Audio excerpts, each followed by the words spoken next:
ఈ అనంత విశ్వంలో మానవ సృష్టి అనేది ఓ అద్భుతమని చెప్పుకోవచ్చు. ఎందుకంటే ఈ భూమి మీద ఏ జీవరాశికి లేని ఆలోచన శక్తి ఒక్క మానవుడికి మాత్రమే ఉంటుంది. అది మనందరికీ తెలిసిందే. మనిషి తన ఆలోచన శక్తితో ఎప్పుడూ కొత్తగా ఆలోచిస్తూనే ఉంటాడు. ఏదో కనిపెట్టాలి, ఇంకేదో సాధించాలని ఎప్పుడూ తపిస్తూనే ఉంటాడు. ఆ ప్రయత్నంలో ఇప్పటికే ఎన్నో విజయాలను సాధించాడు. ఇంకెన్నో విప్లవాత్మక పనుల కోసం నిరంతరం ఆరాట పడుతూనే ఉంటాడు. అదే క్రమంలో చింపాంజీలకు మనిషికి హైబ్రిడ్ మానవులను సృష్టించే దారుణ ప్రయోగం చేయాలనే ఆలోచన కూడా ఓ వ్యక్తి లోపల పురుడు పోసుకుంది. ఇంత దారుణంగా ఆలోచించిన ఆ మహానుభావుడు ఎవరు? తాను చేయాలనుకున్న ఈ ప్రయోగం సక్సెస్ అయ్యిందా? ఒకవేళ నిజంగానే మనిషికి మానవేతర జంతువులకు మానవ సృష్టి జరిగితే ఏం జరుగుతుంది?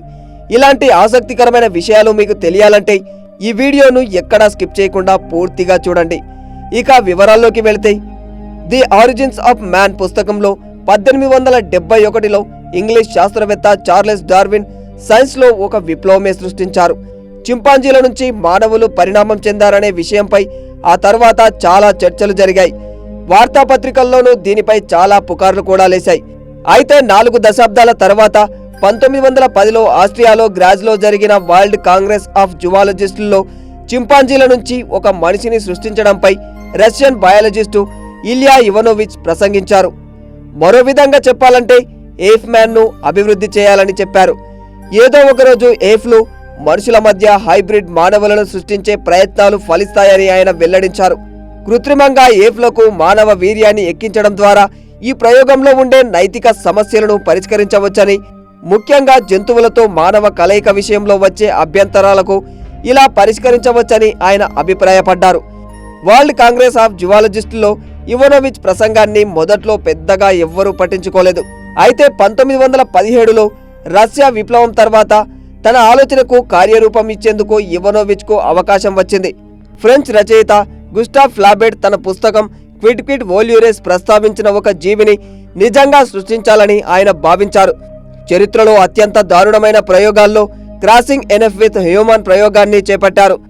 1926లో ఫ్రాన్స్ ఆధీనంలోని పశ్చిమాఫ్రికా ప్రాంతం గినియాకు ఇవనోవిచ్ వెళ్లారు. ఇవనోవిచ్ ప్రయోగానికి అవసరమైన నిధులను బోల్షివియా ప్రభుత్వం సమకూర్చింది. అసలు దీనికి ఎందుకు అప్పటి రష్యా ప్రభుత్వం నిధులు సమకూర్చిందని చరిత్రకారులు, శాస్త్రవేత్తలు తలలు పట్టుకున్నారు. కృత్రిమంగా వీర్యాన్ని జీవుల్లోకి ఎక్కించడం, సంకరజాతి జీవులను పుట్టించడంలో ఇవనోవిచ్కు మంచి అనుభవం ఉంది. ప్యారిస్లోని పాస్టన్ ఇన్స్టిట్యూట్ నుంచి 1896లో ఫిజియాలజీలో ఇవనోవిచ్ పిహెచ్డి పట్టాను పొందారు. ఆ తర్వాత బ్యాక్టీరియాలజీపై పరిశోధనలు కూడా కొనసాగించారు. అనంతరం ప్రపంచ ప్రముఖ సైకాలజిస్టు ఇవన్ ప్లావోవ్తో కలిసి పనిచేశారు. ప్లావోవ్కు నోబెల్ బహుమతిని తెచ్చిపెట్టిన విధానాలను ఉపయోగించి జంతువుల నుంచి వీర్యం సేకరించడంలో ఇవనోవిచ్ నైపుణ్యాన్ని సంపాదించారు. ఈ విధానం సాయంతో మేలుజాతి గుర్రాలను ఆయన అభివృద్ధి కూడా చేశారు. క్రమంగా ఈ పరిశోధన మిగతా జంతువులపైకి కూడా వెళ్ళింది. దీంతో అంతర్జాతీయంగా ప్రముఖ శాస్త్రవేత్తగా ఆయన మారిపోయారు. అయితే మొదట్లో ఇవనోవిచ్కు కూడా కష్టాలు తప్పలేదు. కానీ 1924 నాటికి ఆస్ట్రియాలో తను ప్రతిపాదించిన ఆలోచనపై ఆయన పనిచేసేందుకు అవసరమైన అన్ని వనరులను సమకూర్చుకున్నారు. పాస్టన్ ఇన్స్టిట్యూట్లో చదువుకునేటప్పుడే శుక్రకణాల్లో లోపాలపై ఇవనోవిచ్ మాట్లాడేవారు. ఆయన ప్రసంగాలకు ప్రభావితమైన అక్కడి అధికారులు ఫ్రెంచ్ గినియాలోని కిండియా గ్రామంలో సంస్థకు చెందిన చింపాంజీల కేంద్రానికి ఎప్పుడు కావాలన్నా రావచ్చని ఆహ్వానం పలికారు. ఈ ఆహ్వానం అతనికి ఎంతో విలువైనది. ఎందుకంటే అప్పట్లో ప్రముఖ విద్యా సంస్థల్లో ఒకటైన సంస్థ నుంచి ఆయనకు ఆహ్వానం వచ్చింది. మరోవైపు రష్యాతో పాటు చాలా దేశాల పరిశోధకులకు ఇలాంటి ఆహ్వానాలు రావడం చాలా అరుదని చెప్పుకోవచ్చు. అయితే ఈ ప్రాజెక్టుతో పాటు ప్రయాణానికి సంబంధించిన నిధుల కొరత ఆయన్ను వెంటాడేది. దీంతో తన ప్రాజెక్టుకు ఆర్థిక సాయం చేయాలని సోవియట్ ప్రభుత్వంలోని people's commissioner of enlightenment Anatoly లునాచెర్స్కీని కలిశారు. $15,000 మంజూరు చేయాలని ఆయన అభ్యర్థించారు. అయితే అనటోలీకి ఈ ప్రాజెక్టు అంతగా నచ్చలేదు. సంవత్సరం తర్వాత బోల్షివిక్ ప్రభుత్వంలోని డిపార్ట్మెంట్ ఆఫ్ సైంటిఫిక్ ఇన్స్టిట్యూషన్స్కు ప్రముఖ శాస్త్రవేత్తల్లో ఒకరైన నికోలై పెట్రోవిచ్ గోర్బునోవ్ను అధిపతిగా నియమించారు. దీంతో ఇవనోవిచ్కు నిధులు సమకూరే అవకాశాలు మెరుగుపడ్డాయి. ఇవనోవిచ్ ప్రతిపాదనను ప్రభుత్వ ఫైనాన్షియల్ కమిషనర్ ముందుకు గోర్బునోవ్ తీసుకెళ్లారు. దీంతో $10,000 ప్రభుత్వం సమకూర్చింది. ఇక ఆ తర్వాత గియానాకు ఇవనోవిచ్ ప్రయాణమయ్యారు. ఈ ప్రయోగానికి అవసరమైన డబ్బులు, చింపాంజీలు, సమాచారం అప్పటికి ఇవనోవిచ్కు సమకూరాయి. అయితే నిజానికి ఈ ప్రాజెక్టు విఫలమైంది. లేదంటే ఇవనోవిచ్ పేరు చరిత్ర పుటాల్లో నిలిచిపోయేది. మొదట ఆయన గినియాలోని కిండియా నగరంలోని చింపాంజీల దగ్గరకు వెళ్లారు. అప్పటికి అక్కడ జీవులు గర్భధారణకు సరిపడే వయసులో లేవు. దీంతో ఇవనోవిచ్ మళ్లీ ప్యారిస్కు వచ్చేశారు. ఆ తర్వాత చింపాంజీలను మచ్చుక చేసుకునే విధానాలపై పాస్టర్ ఇన్స్టిట్యూట్లో అధ్యయనం మొదలుపెట్టారు. మొత్తానికి మళ్లీ ఆఫ్రికాకు వచ్చిన ఇవనోవిచ్ 3 చింపాంజీలకు మానవ వీర్యంతో గర్భం తీసుకువచ్చేందుకు ప్రయత్నం చేశారు. కానీ ఆ ప్రయత్నాలు ఫలించలేదు.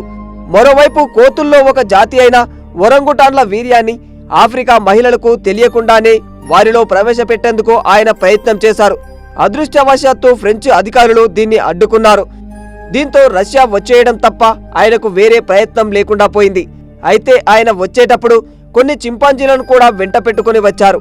మరోవైపు ఆ చింపాంజీల వీర్యాన్ని తమలో ఎక్కించుకునేందుకు రష్యాలో కొందరు వాలంటీర్లను కూడా ఆయన ఒప్పించేశారు. అయితే వీర్యాన్ని ఎక్కించకముందే ఆ చింపాంజీలు కూడా మరణించాయి. ఓవైపు విప్లవం, మరోవైపు సైన్స్. సోవియట్ రష్యాలో సాంస్కృతిక విప్లవం పతాక స్థాయిలో ఉన్నప్పుడే ఇవనోవిచ్ తన ప్రయోగాలపై దృష్టిని సారించారు. అయితే 1930లో ఆయన్ను సీక్రెట్ పోలీసులు అరెస్టు చేశారు. కొందరు నిపుణులతో కలిసి ప్రభుత్వ వ్యతిరేక కుట్రకు పన్నారని ఆయనపై ఆరోపణలు మోపారు. ఆ తర్వాత ఆయన్ను కజక్లోని అల్మాటాకు తరలించారు. అయితే 1931లో మళ్లీ ఆయన్ను జైలు నుంచి జోసెఫ్ స్టాలిన్ విడుదల చేయించారు. కానీ అప్పటికే ఇవనోవిచ్ ఆరోగ్యంపై జైలు జీవితం తీవ్రమైన ప్రభావాన్ని చూపించింది. ఆ తర్వాత అల్మాటాలో పక్షవాతంతో ఆయన మరణించారు. మాస్కోకు వెళ్లేందుకు ఒకరోజు ముందే ఆయన చనిపోయారని రికార్డుల్లో వెల్లడించారు. ఒకవేళ ఇవనోవిచ్ ప్రయోగం సక్సెస్ అయినుంటే ఈరోజు మానవ చరిత్రలో ఓ అద్భుతం జరిగేది. కానీ అది ఎంత భయంకరంగా ఉండేదో, ఎలాంటి దారుణాలకు పాల్పడేదో, ఎంతటి దారుణంగా మారేదో ఊహించుకుంటేనే వెన్నులో వణుకు పుట్టక మానదు. సో విన్నారు కదా, ఈ వీడియోపై మీ అభిప్రాయాన్ని కామెంట్ రూపంలో తెలియజేయండి. ఇలాంటి మరిన్ని ఇన్ఫర్మేటివ్ వీడియోస్ కోసం ఇప్పుడే RTV ని ఫాలో అవ్వండి.